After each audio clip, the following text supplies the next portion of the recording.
Sin visión el pueblo perece, ¿verdad? Pues... Y sin lápiz no puedo... No sé dónde está, ahora sí que me he perdido. Bueno, pediré que, por favor, la siguiente diapositiva...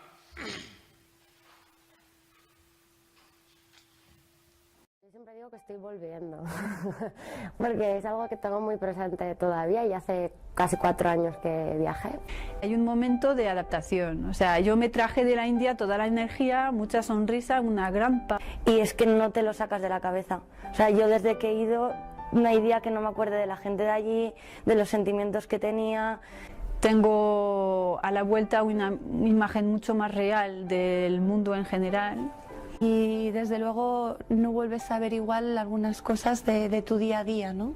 Porque eres consciente de que no se puede seguir viviendo de la misma manera. Es como que de golpe eres consciente de la trascendencia que tienen nuestros hábitos diarios en los países del sur. Cómo tomarme mi forma de consumir, mi forma de entender las desigualdades. Cambiar pequeños hábitos que pueden llegar a tener una trascendencia grande de forma general en toda la sociedad.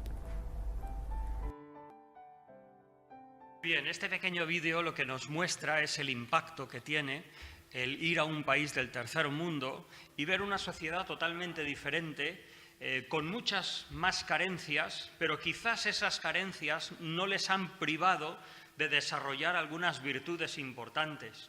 De hecho, es que conozco a un hermano, un pastor, que cuando alguien se convertía, procuraba, si era posible, llevárselo a la India. Y entonces estaba con él allí pues 2 o 3 días para que fuese consciente. Muchas gracias, lo siento que me lo he dejado allí. Pues se llevaba a un joven o personas a India pues a ver ese otro mundo, para que fuese consciente de todo lo que tiene y lo que puede prescindir para enfocarse en lo que es verdadero. En este vídeo, un vídeo que trata de animar a la gente a ser voluntarios y demás, la verdad es que nos presenta una imagen bastante idealista. Es cierto que aquellos que han pisado tierras del tercer mundo y han trabajado entre la gente, tienen una marca indeleble en sus corazones. Pero al menos mi conversación con algunos voluntarios de Médicos Sin Fronteras o de otra gente que es voluntaria y que dedica meses de su vida a ese trabajo, lo que a veces me dicen es que cuando vuelven, por alguna dinámica, parece que poco a poco vuelven a la rutina y ese impacto se va. A lo mejor podríamos hablar del hielo. Es que es una cuestión física, o sea, no se trata de ya... Es algo humano y natural. Si en esta mañana trajésemos un vaso con hielo, a lo largo de la predicación probablemente se derretiría, a menos que no le pusiéramos una energía, un frigorífico que lo mantuviese. Si trajésemos agua hirviendo, ¿cuántos de nosotros nos hemos llevado un día para una excursión, un termo de café, pensando que llegaría la hora de comer y ese cafetito estaría caliente y cuando lo vas a servir dices, vaya, ni aún en el termo se ha podido conservar así? Porque son leyes de termodinámica, que el universo en que vivimos tiende a un equilibrio y el impacto que hemos podido recibir en algún momento, a menos que no lo mantengamos, tiende a normalizarse. Dime qué pasa en tu relación de matrimonio si simplemente dejas por inercia que la relación vaya fluyendo y no pones nada, no tienes ningún esfuerzo, pues perderá toda esa efervescencia. Perderá todo ese aspecto especial, esos momentos preciosos, esos enamoramientos. Se dice que es importante en un matrimonio, en una relación con hijos, es importante crear recuerdos, tener momentos especiales, para luego poder recordarlos. y mantener de alguna manera esa intensidad.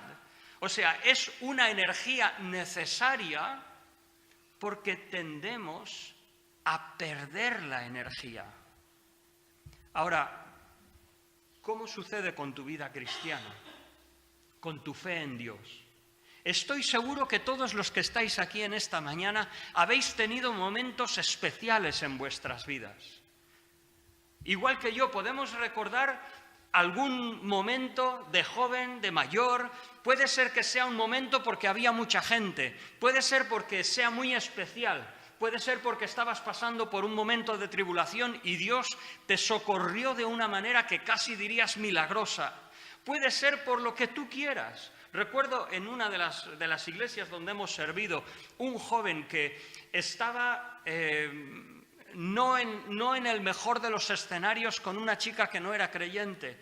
Y entonces se fue de viaje y en la vuelta su coche tuvo un accidente, volcó, dio varias vueltas de campana y no le pasó a nadie nada.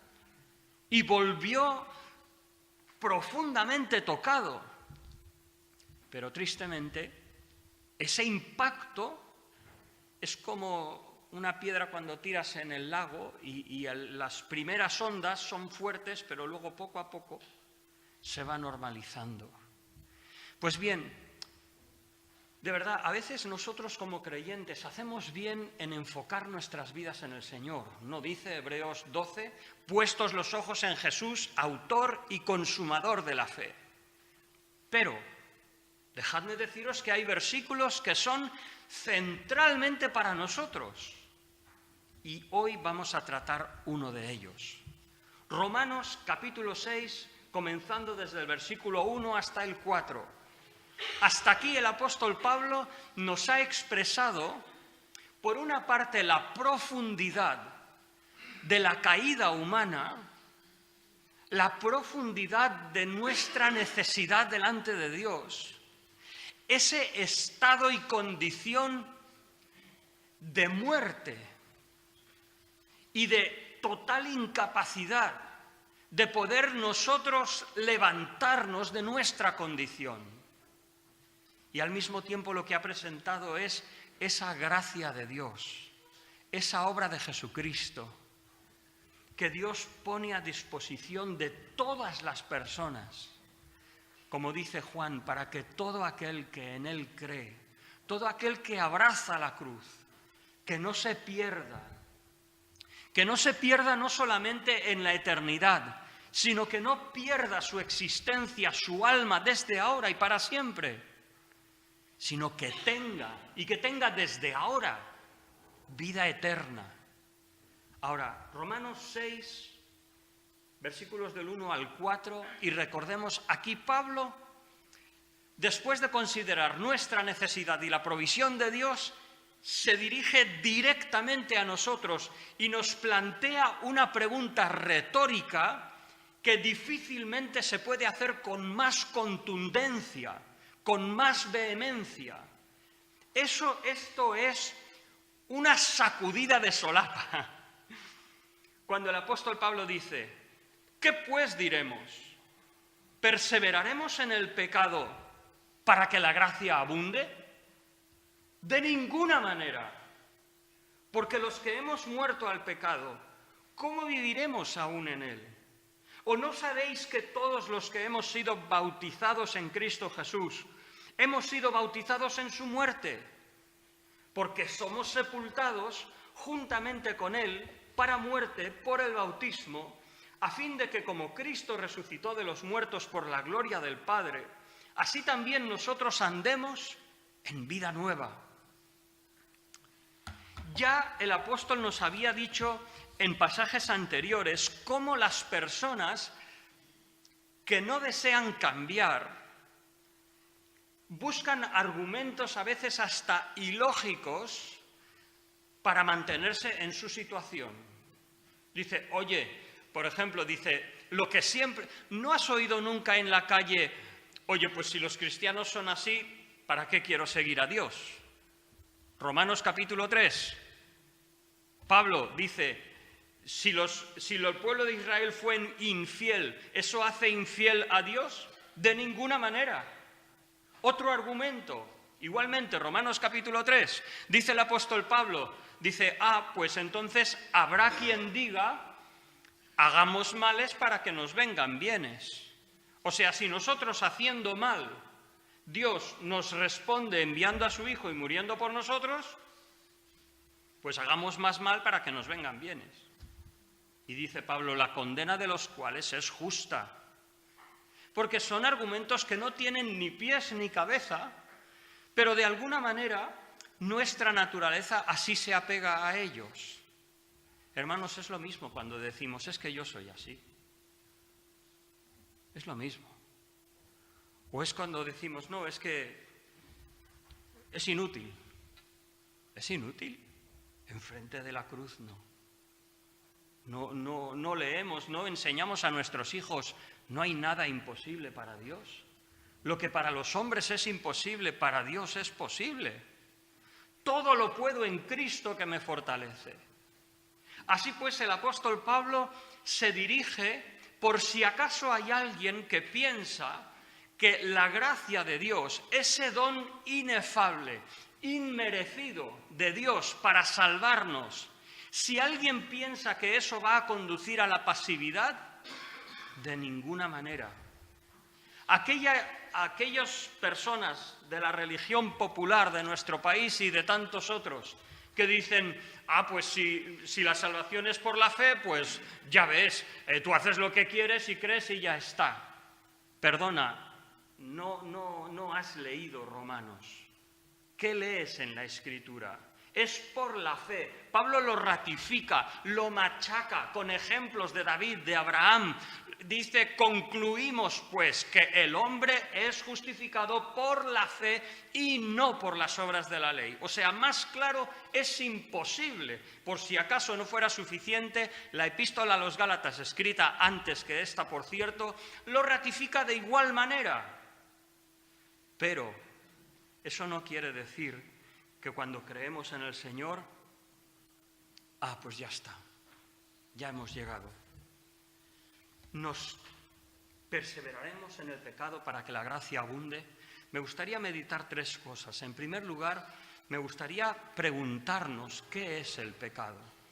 En segundo lugar, me gustaría ver cómo Pablo empieza a describir la salvación que tenemos y que sería incoherente con una vida que no busca la santidad de Dios. Y en tercer lugar, me gustaría, si puedo, añadir algunas razones más bíblicas por las cuales nuestra actitud hacia el pecado, de cualquier manera, debe ser determinante y clara. Como dice el apóstol también en Tesalonicenses, apartaos de toda especie de mal. O sea, el mal nos limpiamos de él. No compartimos, no lo consentimos, buscamos la limpieza constante del Señor. En primer lugar, ¿qué es pecado? ¿Qué es pecado? Claro, si leemos los últimos capítulos los últimos versículos del capítulo 1, injuria, soberbia, vanidad, inventores de males, desobedientes a los padres, injusticia, fornicación, perversidad, avaricia, maldad, pues claro que es pecado. Robar, mentir, los 10 mandamientos los conocemos. Una conducta desviada, como explica en la condición del hombre en el capítulo 3, esa disposición o esa impulsividad de enojarnos y responder con ira. O como dice Romanos 3, desventura y quebranto hay en sus caminos, cuando habla del hombre que no camina con el Señor. Por supuesto, eso es pecado. Pero el capítulo 1 de Romanos también nos ha dicho, capítulo 3, pero viene desde el capítulo 1, no hay justo ni aún uno.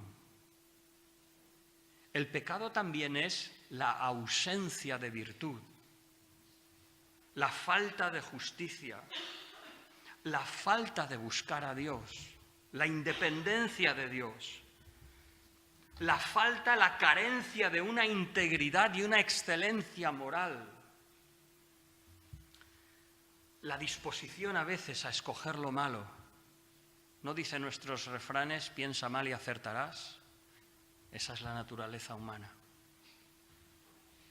El pecado también, como dice la Escritura, es una boca que expresa un corazón de pecado, que engaña, que comunica falsamente o que maldice. También es pecado, como dice al principio, ahora sí en el capítulo 1 de Romanos, la impiedad. ¿Qué es la impiedad? La impiedad es la falta de reconocimiento de quién Dios es y la falta de una actitud apropiada a esa majestad, soberanía que Dios tiene y ese tributo natural que merece de nosotros como seres creados por su mano. El no glorificarle, el no darle las gracias, el envanecimiento en nuestros razonamientos también es pecado. Cambiar la gloria de Dios a una semejanza que a nosotros nos parece adecuada, a nuestra medida, hacernos una adoración a Dios o una fe que a nosotros nos satisface. No es que yo creo en Dios así porque es que así me siento bien. Eso es lo que leemos en Romanos capítulo 1, que las personas se hacen un Dios a su medida. Dice la Escritura, no hay temor de Dios delante de los ojos de una persona que no cree en Él, que no se ha rendido a Cristo. Y la falta de temor de Dios también es fruto del pecado. Una falta de sensibilidad al llamado de Dios. Un corazón endurecido, como dice Romanos capítulo 2, no arrepentido, también es parte del pecado. ¿Qué quiero decir con esto? De que Pablo ha estado describiendo la decadencia del ser humano desde el primer momento cuando no quiere reconocer quién es Dios y el lugar que debe tener en su vida. Y eso afecta nuestras actitudes más profundas, porque todos nosotros hemos nacido con una inclinación a apartarse cada uno por su camino. Y esa es nuestros propios caminos, nuestros pensamientos. Eso de yo soy como soy, o yo lo veo así y ya está. Eso es de donde Dios nos ha salvado. Es el pecado que Dios ha perdonado. Y entonces el Señor nos dice, ¿perseveraremos todavía en Él? Por supuesto, queda claro que nosotros no diríamos ese argumento del capítulo 3, hagamos males para que Dios nos siga haciendo bienes. Eso es tan incoherente que ya no merece la pena ni mencionarlo. Pero lo que dice aquí, esta palabra perseverar, es morar, es un estado de descanso. O sea que no solamente Pablo está mostrando la contradicción de seguir pecando. Como dice Efesios capítulo 5, dice, el que roba, si eres creyente, si robabas, deja de robar, sino que trabaja con tus manos para que puedas ayudar al que tiene necesidad. O sea, ¿más claro? Mentiras, fornicación, deshonestidad, no cabe.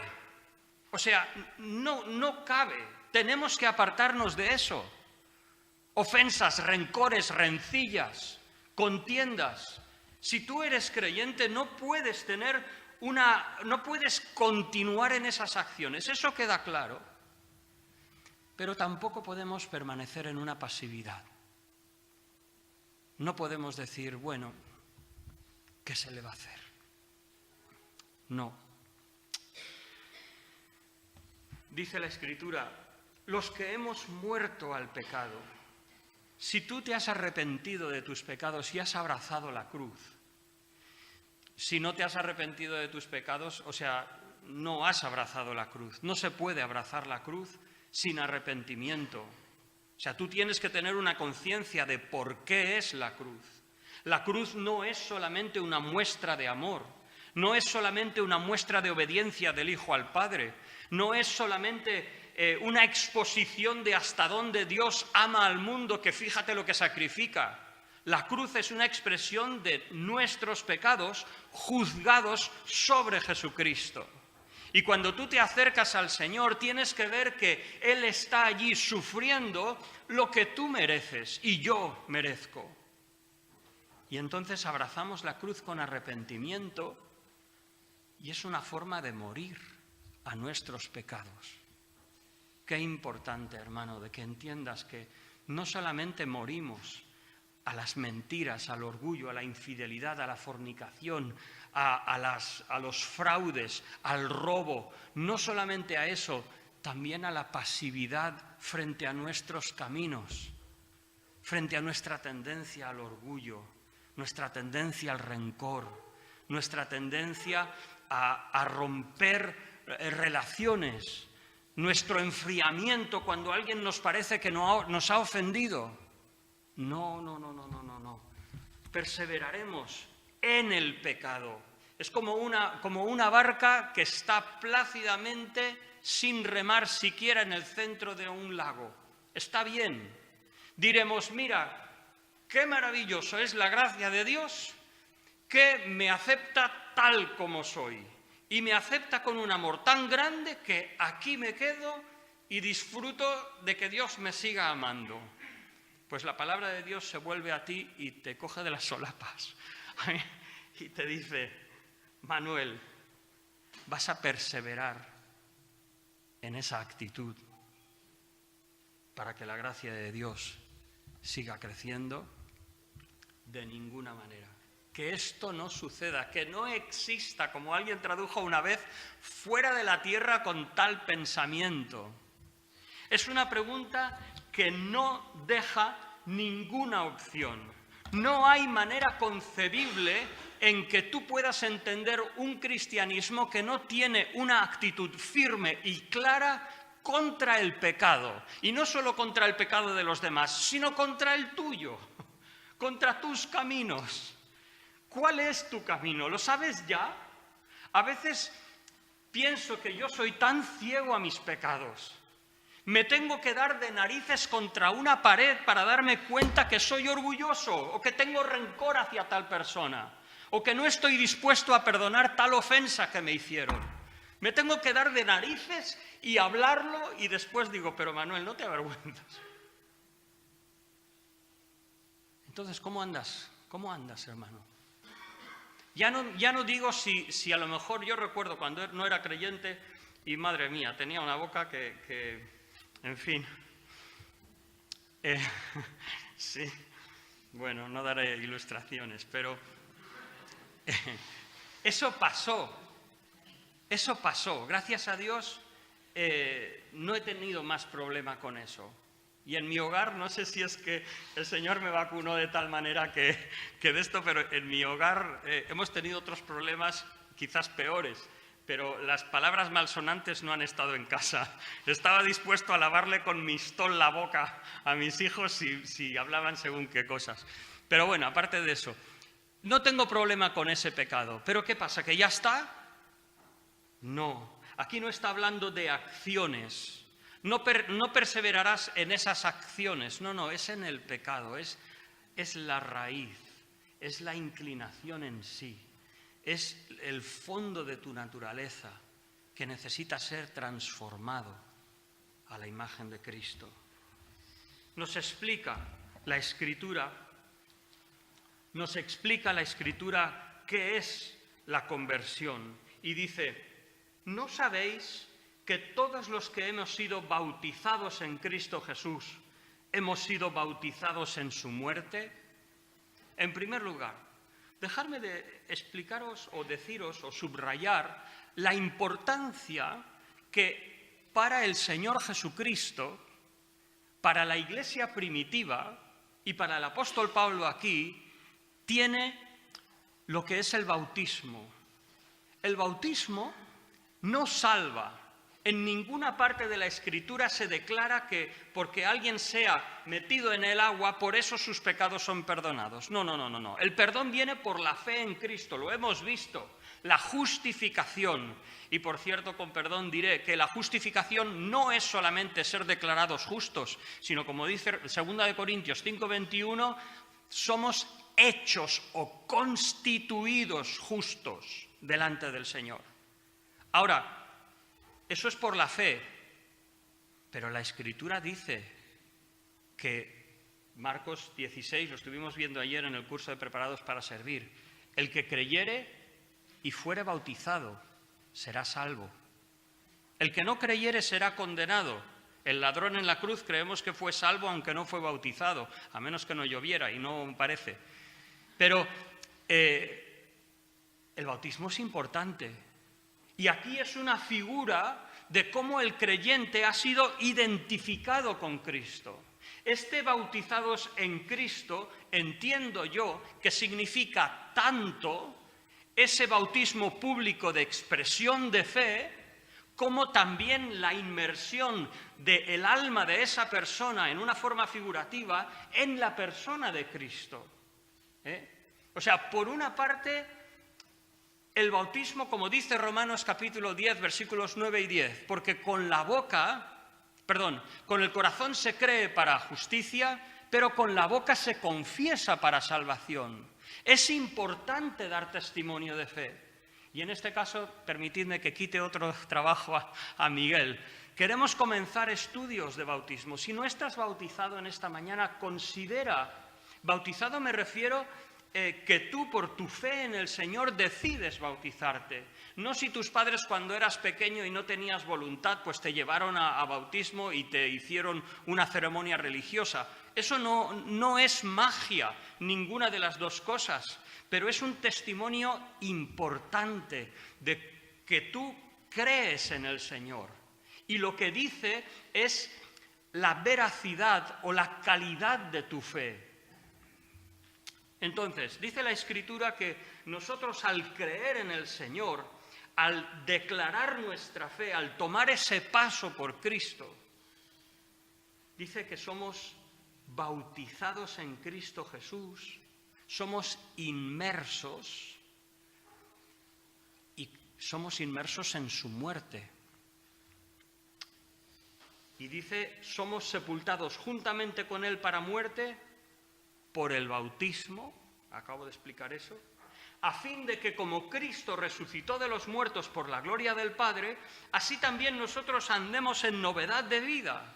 Fíjate, hay un sepulcro por medio, hay una ceremonia, hemos sido sepultados, se ha celebrado un funeral. Cuando tú creíste en el Señor Jesús, es como que, y expresaste tu fe, es como que se hizo un funeral. El viejo Manuel ha muerto y ahora se espera que viva uno nuevo. Como Agustín, cuando dicen, ¿no?, esa famosa historia de Agustín, que había vivido una vida pues disoluta, aunque no tan disoluta como cualquier persona hoy en día en el mundo, pero se convirtió y entonces le llamaban de la calle. Y Agustín, Agustín, esperando llamar a aquella persona pues que se iba por ahí, que tenía sus relaciones tal y cual, y él respondió y dice, sí, pero ya no soy Agustín. Había cambiado, era otra persona. Dice la Escritura, cuando tú te arrepientes de tus pecados, crees en Jesús como tu Salvador, déjame decirte, no has comprado un billete para la rifa, no tienes un billete para el cielo y ya está. Cuando tú has abrazado la cruz, has dicho que tus pecados han muerto y que así como Cristo murió, pero luego resucitó, tú quieres vivir una vida nueva a la imagen de Jesús. No solamente quieres la salvación de Cristo, quieres sobre todo a la persona de Cristo y quieres vivir con Él y vivir a su imagen para poder tener esa comunión con Él. Quieres estar con tu Señor. Por último, esta esta actitud tan tajante contra el pecado, tan clara, ¿hay algunas otras razones más que podemos considerar en la Escritura? Quería considerar con vosotros algunos versículos. Por ejemplo, en 1 de Corintios el apóstol Pablo asemeja el pecado con la levadura y dice un poco, ¿no sabéis que un poco de levadura leuda toda la masa? O sea, el pecado, cuando tú haces algo mal o cuando tú retienes algo mal o cuando no quieres cambiar en algo que el Señor habla como que es pecado, es impureza, es suciedad, eso no permanece estático, sino que es un principio activo como la levadura. Es como el moho, cuando dejas un trozo de pan en un sitio y le llegan las bacterias del moho, con el tiempo eso se expande. No importa si cierras la panera, no importa si lo escondes en un rincón de la casa, el principio activo sigue trabajando. Entonces, qué importante, hermanos, de verdad, que no consintamos pecado en nuestras vidas. Que no permitamos que haya rincones, como dice 2 de Corintios capítulo 3, al final y 4, escondrijos de vergüenza. Porque el pecado es un principio vivo, son unos hongos que crecen y cuando salen a la superficie, ¡buf!, qué feos. No los podemos contener. Un poco de levadura leuda toda la masa. Eclesiastés diría que unas pocas moscas hacen que el perfume sea hedor en vez de perfume. En segundo lugar, fíjate cómo habla Asaf en el Salmo 73. Cuando Asaf contempla la vida de los no creyentes que prosperan y dice, en cuanto a mí, casi se deslizaron mis pies. Por poco se resbalaron mis pasos. A veces nos parece que por mantener un poco de rencor, por mantener un poco de enemistad, de distanciamiento, por tener un poco de orgullo, por retener un poquito de rencillas, por decir una pequeña mentira, como que no va a pasar nada. ¿No sabemos que hay veces que nos levantamos deshechos o mal? Hay veces que te levantas y no sabes por qué, igual estás cansado, igual estás saturado y te levantas con mal ánimo. Pues déjame decirte, si hay pecado en tu vida, eso puede ser devastador. Y dice la Escritura que no es una cuestión, es curioso, en el griego habla de un verbo que es desviarse, que es planeo. Entonces, te imaginas como un avión que va planeando plácidamente como un halcón o un águila, ¿no? Y nos podemos desviar del Señor así. Pero aquí Asaf y en otros lugares de la Escritura habla del pecado como resbalarse. ¿Sabes que puedes tener una actitud de pecado que en un momento te lleve muy lejos de Dios? ¿Sabes que puedes tomar decisiones equivocadas por pecado, por no hacer lo que Dios te pide, que te causen heridas que te acompañen por toda la vida? Yo ya he conocido esas heridas, las he visto, y qué tristeza. No peques, porque tu vida puede lastrarse. Y sí, tú podrás justificarlo, no, es que bueno, es que tal. ¿Qué? Conozco a alguien que en cierta ocasión dijo, es que mi situación no es ideal. Como persona creyente, con pocos creyentes alrededor, tengo poco ánimo, poco estímulo, así que al final me dejo llevar por el mundo. Bueno, igual luego te das cuenta de que no. Y las consecuencias son duras. El pecado puede causar que nos deslicemos. Y peor aún, que Satanás esté alrededor mirando a quién devorar y te devore. Y esa palabra devorar significa tragar de un solo impulso.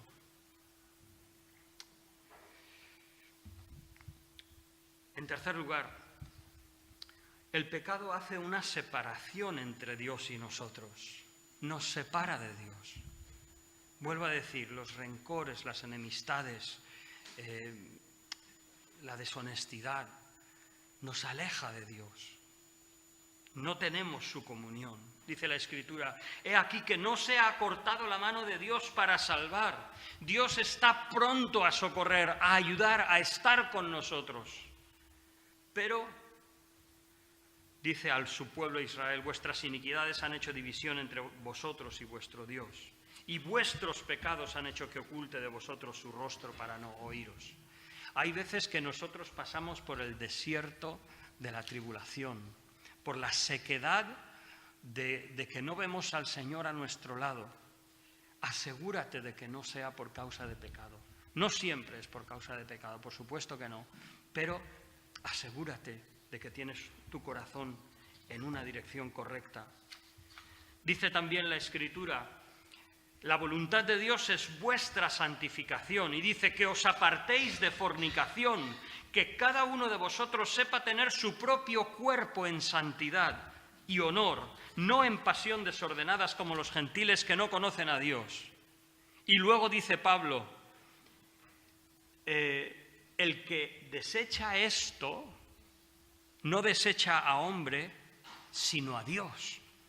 Recuerdo una vez que, hablando de según qué cosas, hubo un creyente de muchos años que cuando yo le dije, digo, es que hay ciertas cosas en la tele que tienes que coger el mando y cambiarla.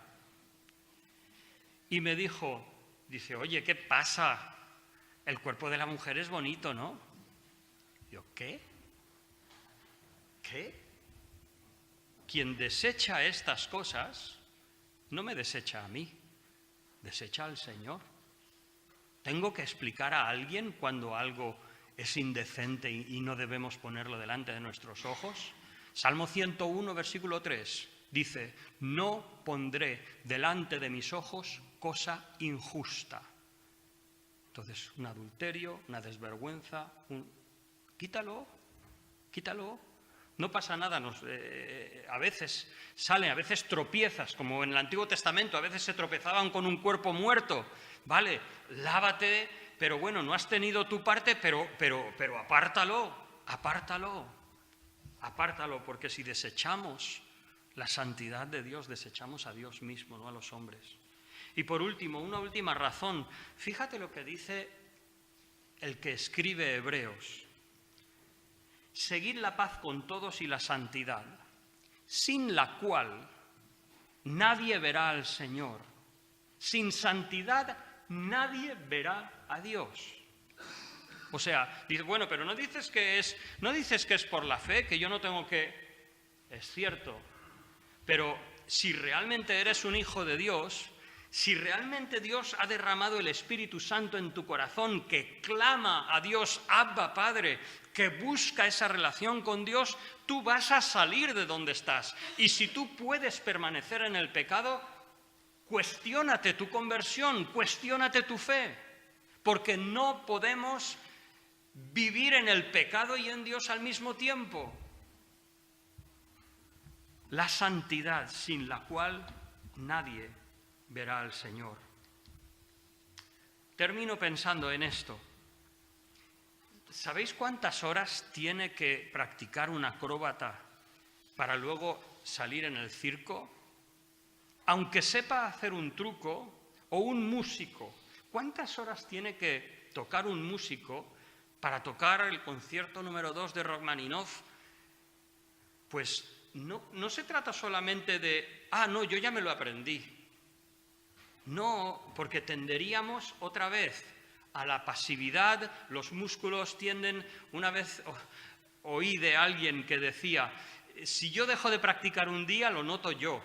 Si dejo de practicar 2 días, lo notan los demás. Porque los músculos tienden a agarrotarse. ¿Qué nos pasa? Porque, queridos hermanos y hombres, ¿por qué tenemos que hacer ejercicio y nos cuesta tanto, pero sabemos que tenemos que hacerlo? Porque si no hacemos ejercicio, nos levantamos del sofá y ¡ay, cómo me duele! Porque tendemos al estancamiento. Entonces, en tu vida espiritual, ¿Cómo mantienes fresco esos momentos gloriosos, especiales de comunión con Cristo? Te aconsejo 3 cosas. Primero, identifica la necesidad.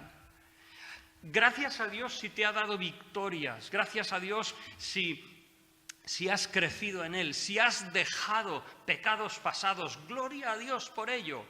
Pero piensa, ¿hacia dónde va tu viejo hombre ahora? A lo mejor no es algo, en mi caso, por ejemplo, no es algo tan ostensible como una boca sucia, de decir palabrotas y de hablar mal.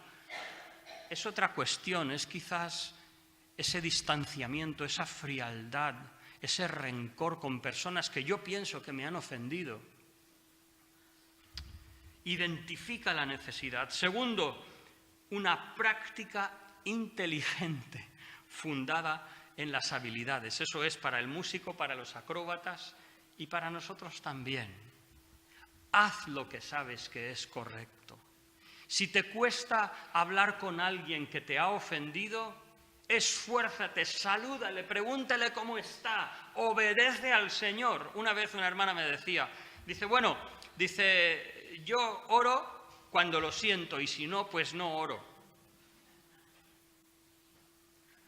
Dices, bueno, ¿quieres que tu marido sea así contigo? Que solo te diga te quiero cuando lo sienta y si no lo siente que no diga nada. No, hay cosas que debemos dar un paso de fe. Debemos hacerlo.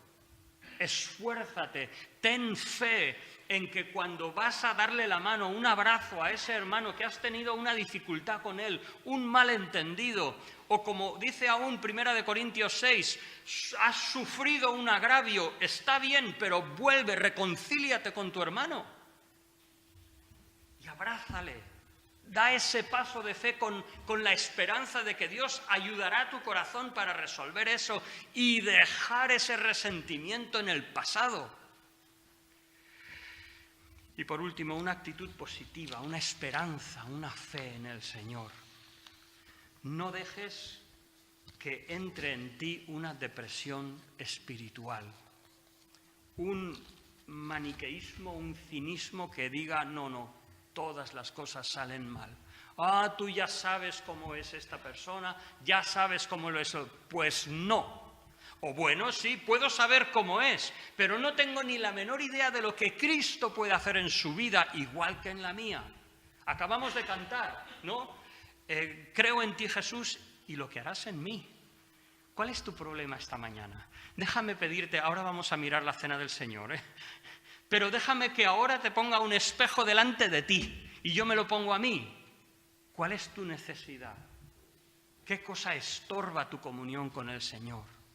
Examina tu corazón y míralo con esperanza.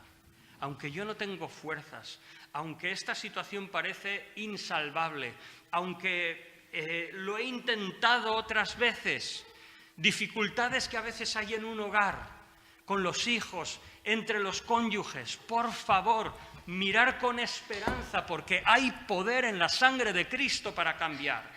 Y si tú eres creyente, sobre todo, muestra al mundo que Dios puede cambiarte. Que el Señor nos ayude, hermanos. Pero vayamos a nuestra vida práctica. Vayamos a nuestro caminar diario, pensemos en nuestro trabajo, nuestras familias, las dificultades que encontramos ahí y pensemos que el Señor puede trabajar ahí y puede transformar nuestros corazones. Y aún aquellos que nos conocen se pueden sorprender de que el Señor nos cambia, porque así lo hace, lo dice la Escritura. Renovaos en el espíritu de vuestra mente, para que seáis transformados. Romanos 12:2. Vamos a orar. Señor, te damos muchas gracias por tu palabra. Ayúdanos a tener esa clara y contundente determinación contra todo lo que está mal. No solamente contra ese pecado que todos rechazamos, que salen las noticias y que nos revuelve el estómago de ver violencia hacia las mujeres, hacia niños, violencia injustificada, una maldad tan profunda, inexplicable. Pero, Señor, ayúdanos también a rechazar en nosotros mismos rencor, tibieza espiritual, falta de buscarte a ti, que busquemos ser transformados a la imagen de tu Hijo. Pedimos, Señor, tu bendición en el nombre del Señor Jesús.